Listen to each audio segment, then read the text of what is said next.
அப்படி சொல்லலைண்ணா, ரிவ்யூ பண்ணாதீன்னு உங்களை சொல்ல முடியுமா பாஸ்? நான் பார்க்க போகிறவங்கள சொல்கிறேன். இல்லை முருகன் மாநாடு போல, ஏன்னா நான் வந்து ஹைதராபாத் போயிட்டு வந்தேன். முருகன் நூல் வாழ்ந்து கொண்டு இருக்கிறார். என் கழுத்தில் வந்து எல்லாமே இறைவனை வச்சுட்ருக்கேன். இறைவனை வணங்குகின்ற நான். அதனால் அங்கே நான் போகிறதுக்கு வந்து பாஸ் வந்து விவிஐபி பாஸ் வந்து வர சொல்லி என்னால் போக முடியல. வர 7க்கு வந்து ஒரு பதிவு செய்து அனுப்பியிருந்தேன். பார்த்திருப்பீர்கள் அன்பு தோழர் என்று நினைக்கிறேன். இவர் வந்து ஒரு இந்தியன் ஆக்டர் அப்படின்ற அளவில் தான் இருக்கிறாங்க. ஸோ தொடர்ந்து இன்னும் பல வெற்றி படங்களை கொடுத்துட்ருக்காங்க. இது வரைக்கும் எந்தெந்த கேரக்டர்லாம், அதாவது வில்லனாக பண்ணாலும் தத்ரூபான வில்லனாக இருப்பாங்க, ஹீரோவை பண்ணாலும் சரி, இப்போ அப்பா கேரக்டரில் பண்ணாலும் சரி, இல்லை அதுலேயே வந்து ஒரு சப்போர்ட்டிங் ரோல், எல்லாத்துலேயுமே வந்து வேரியேஷன் தொடர்ந்து கொடுத்துக்கிட்டே இருக்கிறாரு. அண்ட் அதை விட இப்போ இருக்கக்கூடிய ஜென்ரேஷனுக்கு இப்போ வரைக்கும் ஒரு பெரிய இன்ஸ்பிரேஷனாக இருந்துகிட்ருக்கிறீங்க sir, especially on fitness. So தொடர்ந்து எல்லாருக்கும் ஹெல்த் கான்ஷியஸாகவும் எந்த அளவுக்கு இருக்கணுன்றதுக்கும் ஒரு கிரேட் எக்ஸாம்பிளாக நம்ம கண் முன்னாடி இருக்கக்கூடியவர் தான். அண்ட் படத்தில் முக்கியமான கதாபாத்திரத்தில் இருக்கக்கூடிய மாடர்ன் வேர்ல்டின் மார்கண்டேயன் அப்படின்னு சொல்லலாம். ஸோ சுப்ரீம் ஸ்டார் சரத்குமார் அவர்களை அன்போடு பேசுமாறு கேட்டுக்கொள்கிறோம்.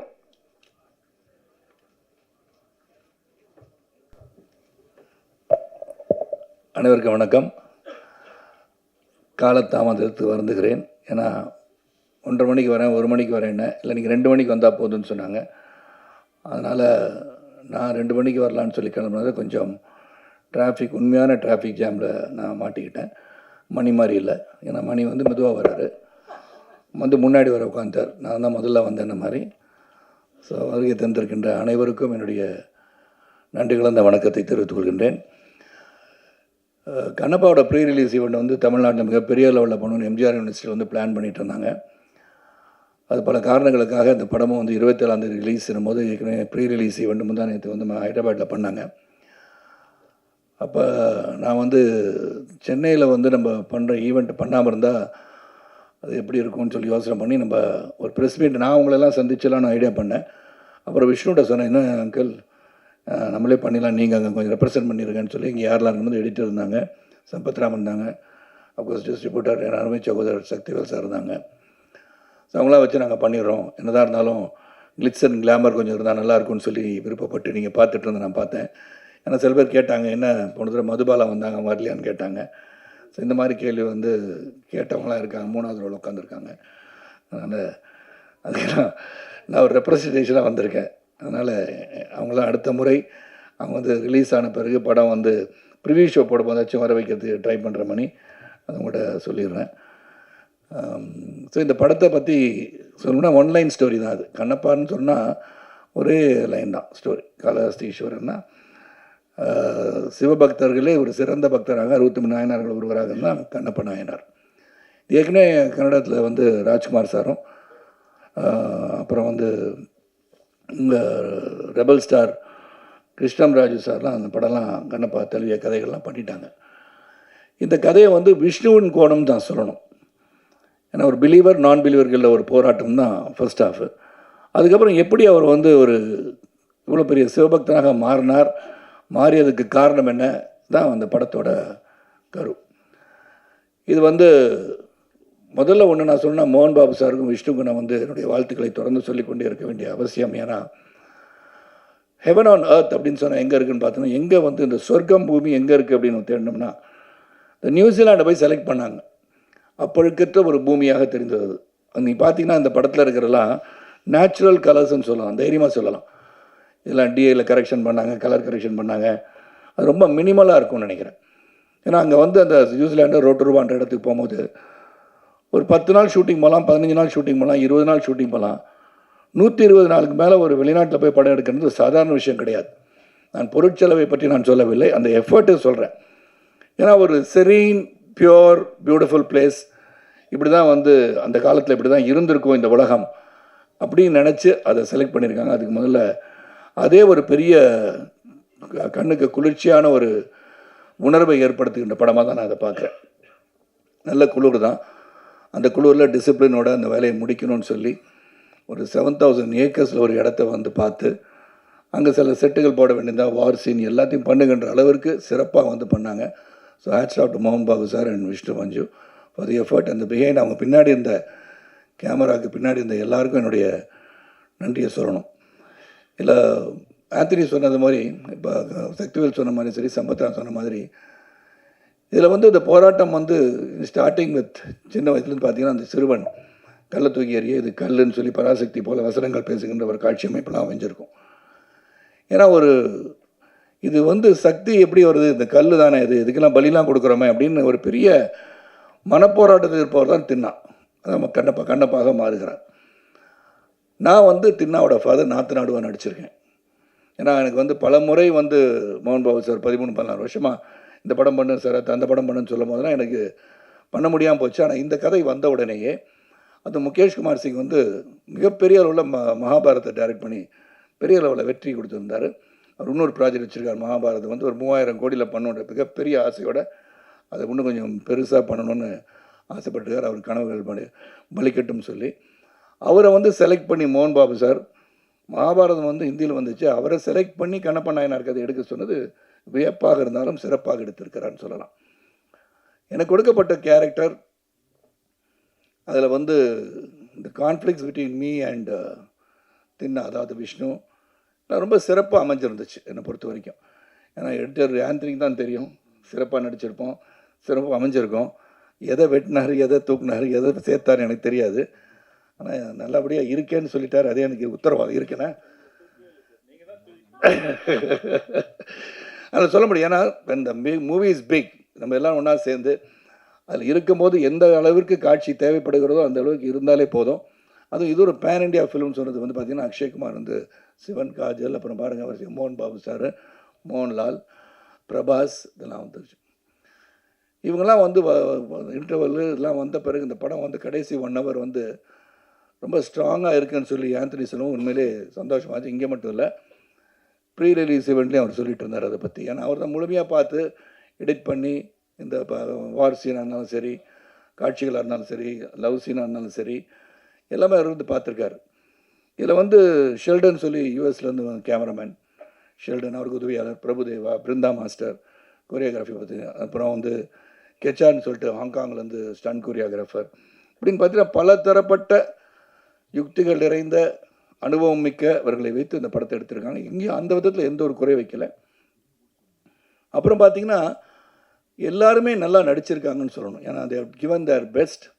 அந்த உழைப்பு வந்து மிக அதிகமாக கொடுக்கப்பட்டிருக்கின்ற படம். அந்த உழைப்புக்கு வெற்றி வரணும்னு சொல்கிறோம். இந்த படம் இப்படி ஓடும், அப்படி ஓடும், இவ்வளோ வசூல் செய்யலாம் சொல்ல தயாராக இல்லை. ஆனால் இந்த படம் ஒரு சிறந்த படமாக மக்கள் தெரிந்து கொண்டு புரிந்து கொள்ள வேண்டிய ஒரு படமாக இருக்கும்னு நான் நினைக்கிறேன்.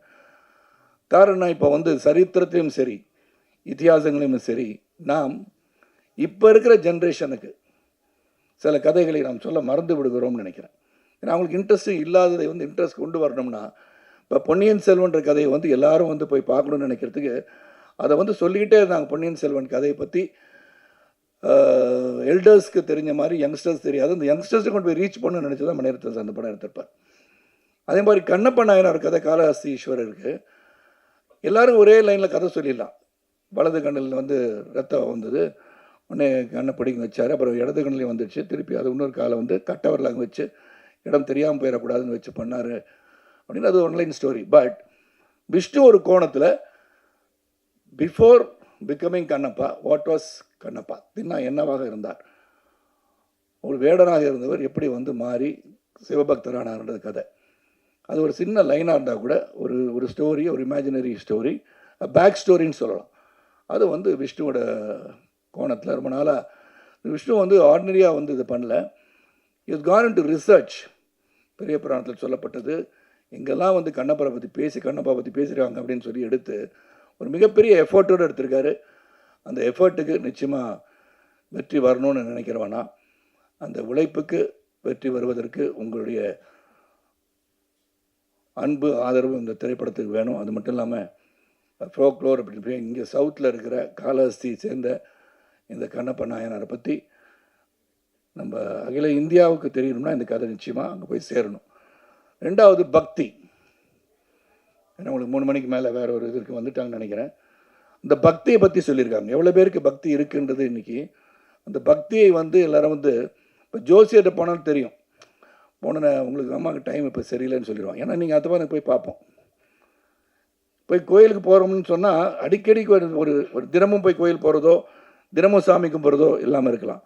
ஆனால் ஒரு துன்பமான நிலையோ, ஒரு கஷ்டமான சூழ்நிலையோ, பிரச்சனையாக இருக்கும், நிச்சயமாக கோயில் போவோம். ஒரு ஜோசியர் போய் பார்த்து என்னங்க என்ன சொல்லுது என் கட்டம் அப்படின்னு சொல்கிற அளவுக்கு இருப்பாங்க.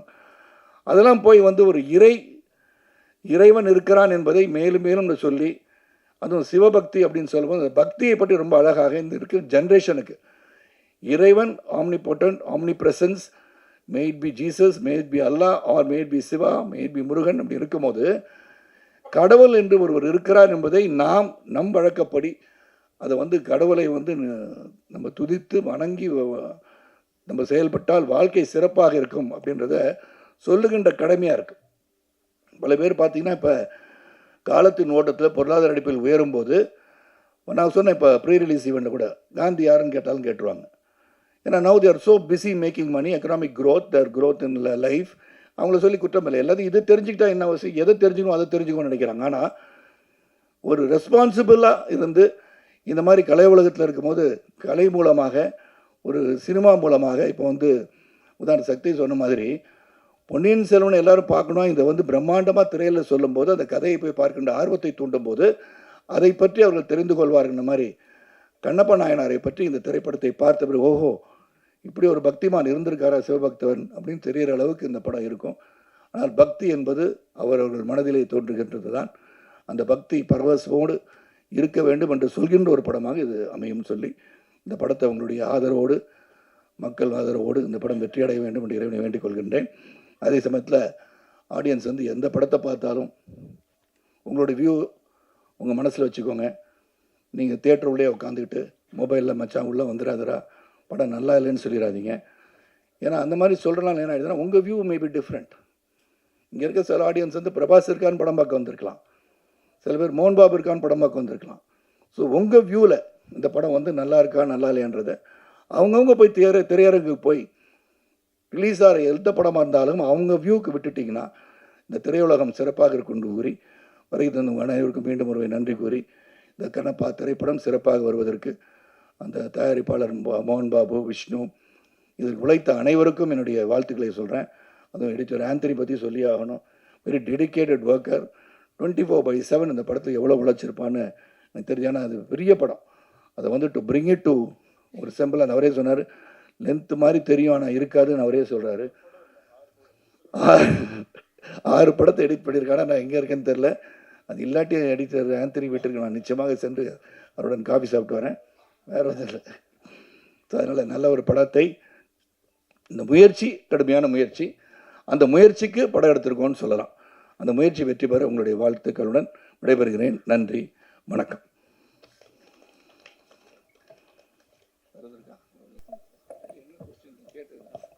தேங்க்யூ. ஸோ படத்தை பற்றி ஏதாவது கேள்வி கேட்கணுன்னா கேட்கலாம், படத்தை பற்றி மட்டும். அதாவது இதில் ஒன்று தான், நான் வந்து ரெப்ரஸன்டேட்டிவ் தான், நான் ஏஜென்ட்டு. இந்த படத்தில் நடித்ததற்கு பற்றி கேட்டால் நான் நடிச்சிருக்கேன், என் கேரக்டர்லாம் சொல்லிட்டேன். வேறு எதுவும் கேள்வி கேட்குன்னா இந்த படத்துக்கு ஒத்த கருத்துடன் இதை பற்றி தெரிந்து கொள்ள வேண்டுமானால் எனக்கு தெரிந்த உண்மைகளை அழகாக சொல்ல முடியும். ஏன்னா அதுக்கப்புறம் வந்து வேறு ஒரு படம் ரிலீஸ் ஆக இருக்குது. 2-3 நாளுக்கு அப்புறம் அவங்களை மீண்டும் சந்திக்கும் போது விழாவரியாக நீங்கள் தொடுக்கின்ற கணைகளுக்கு நான் ஏற்றுக்கொண்டு பதிலளிக்க தயாராக இருக்கிறேன் என்று சொல்லி விடைபெறுகின்றேன். எது கேட்கணும் கேளுங்க. இல்லை முருகன் மாநாடு போல, ஏன்னா நான் வந்து ஹைதராபாத் போயிட்டு வந்தேன். முருகனை நூல் வாழ்ந்து கொண்டு இருக்கிறார். என் கழுத்தில் வந்து எல்லாமே இறைவனை வச்சிட்ருக்கேன். இறைவனை வணங்குகின்ற நான், அதனால் அங்கே நான் போகிறதுக்கு வந்து பாஸ் வந்து விவிஐபி பாஸ் வந்து வர சொல்லி என்னால் போக முடியல. வர இயலாததுக்கு வந்து ஒரு பதிவு செய்து அனுப்பியிருந்தேன், பார்த்திருப்பீர்கள் அன்பு தோழர் என்று நினைக்கிறேன்.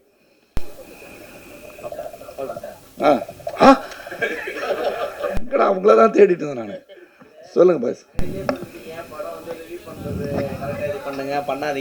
அப்படி சொல்லலடா, ரிவ்யூ பண்ணாதீன்னு உங்களை சொல்ல முடியுமா பாஸ்? நான் படம் பார்க்க போகிறவங்கள சொல்கிறேன், படம் பார்க்க போகிறேன். நீங்கள் ரிவ்யூ பண்ணுறது வந்து கடமை. நீங்கள் வந்து you are there as a film critic, you can't say the truth and truth என்னது நீங்கள் சொல்லலாம். படம் பார்க்க போகிறவங்க கூடமா போயிட்டு உள்ள இந்த வழியை உங்களான்னு சொல்லி நீங்களா சொல்ல போகிறீங்க? நீங்கள் அப்படி சொல்ல போகிறது இல்லையா? நீங்கள் கருத்துக்களை பதிவுகின்ற சேனல் வச்சுருப்பீங்க, இல்லாட்டி ஒரு யூடியூப் சேனல் வச்சுருப்பீங்க, அது வேறு. நான் என்ன சொல்கிறேன், பார்க்குறவங்க வந்து பார்க்கட்டும்னு சொல்கிறேன். ஹெல்த்தியாக இருக்குது, இண்டஸ்ட்ரி ஹெல்த்தியாக இருக்குது. இந்த படத்துக்கு சொல்லலைண்ணா, எந்த படமாக இருந்தாலும் சென்று உங்கள் கருத்துக்களை உங்களுடன் வைத்துக்கொண்டு போய் பார்க்கட்டுமேன்ற, வேற ஒன்றும் பார்க்க முடியாது, அதெல்லாம் ஒன்றும் பண்ண மாட்டாங்கன்னா நான் கேனாட் ஃபோர்ஸ் எனிபடி. கருத்தை ஒன்று பதிவு பண்ணுறேன். ரொம்ப நன்றி, ரொம்ப ரொம்ப நன்றி. தேங்க்யூ.